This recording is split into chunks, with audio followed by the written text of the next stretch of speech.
اور ان بھولے مسلمانوں کو آج تک اتنا نہیں پتا چل سکا کہ عشاء کی نماز کی رکعتیں کتنی ہیں۔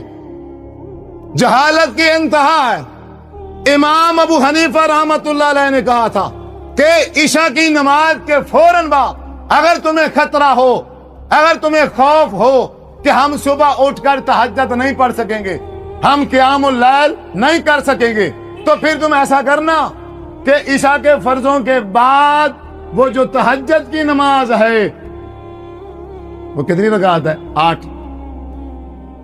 تہجد کی نماز کتنی رکعت ہے؟ 8۔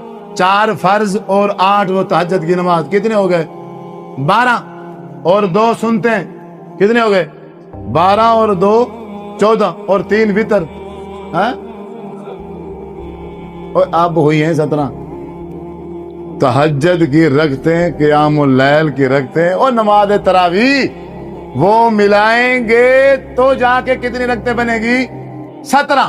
امام ابو حنیفہ نے کہا تھا رحمت اللہ علیہ نے، اور ان کی بات کسی نے سمجھی نہیں ہے۔ ان مولویوں کو جو سمجھ نہ آئی، مولوی نے جو غلطی کھائی ہے، وہ ساری کی ساری امت اسی غلطی کے اوپر کھڑی۔ انہوں نے کہا تھا کہ عشاء کی نماز کے فوراً بعد وہ قیام اللیل تہجد والی نماز بھی پڑھ لینا، اگر ڈر ہو، خوف ہو صبح نہ اٹھنے کا، وہ پڑھ لینا۔ اب انہوں نے کیا کیا ہے؟ وہ 17 کی 17 رکعتیں نماز عشاء بنا دی۔ دین میں اضافہ ہوا کہ نہ ہوا؟ دین کو تبدیل کر دیا، دین کو، اور نماز کی شکل تبدیل کر دی ہے۔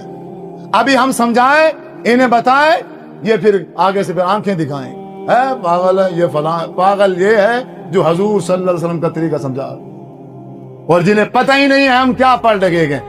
میں تو ان مولوی سے کہتا ہوں بھائی 17 ہی پڑھنی ہے نا، پڑھو 17۔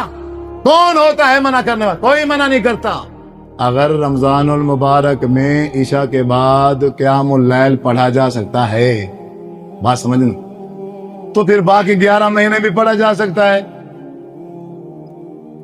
پڑھو، اتنا تو پتا ہو کہ میں کیا پڑھ رہا ہوں۔ نماز عشاء 4 فرض پڑھ لیے میں نے، اب مجھے تو پتا ہو میں اب عشاء پڑھ رہا ہوں یا تہجد کی نماز پڑھ رہا ہوں۔